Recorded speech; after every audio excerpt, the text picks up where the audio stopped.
G'day, my name is Ben Flay, Certified GC with a breaking story on recovery plans.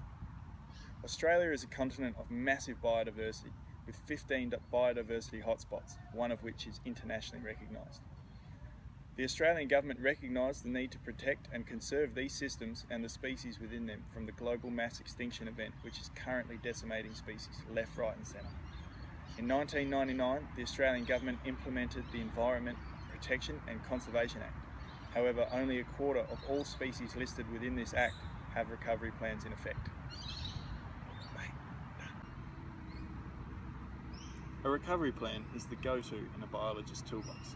They are the culmination of research efforts and management actions to stop the decline of, or to support the recovery of, typically endangered species.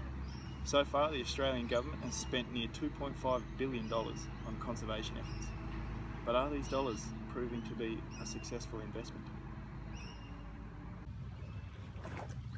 A study conducted by Botterill et al. In 2011 found that recovery plans, while having a short-term success, did not aid in the recovery or the maintenance of species numbers compared to species which did not have active recovery plans and were in effect useless.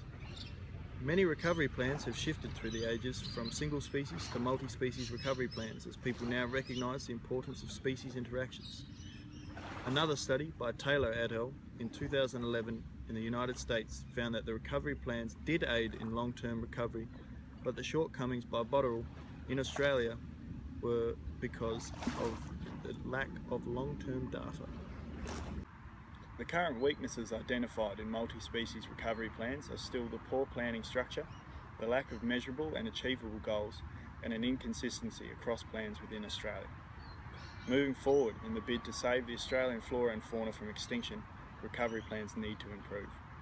A national framework from comprehensible plans should be implemented to provide a measurable and comparable status between plans. Plans also need to make sure that they have set timeframes, achievable and realistic goals that are specific and measurable.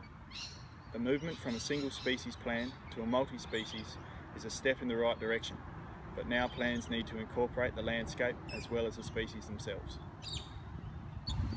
So it's not going to take fairy dust and wishful thinking to say that Australia's endangered flora and fauna.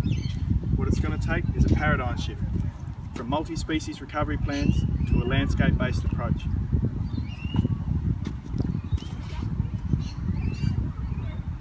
Australia, I know you can do it.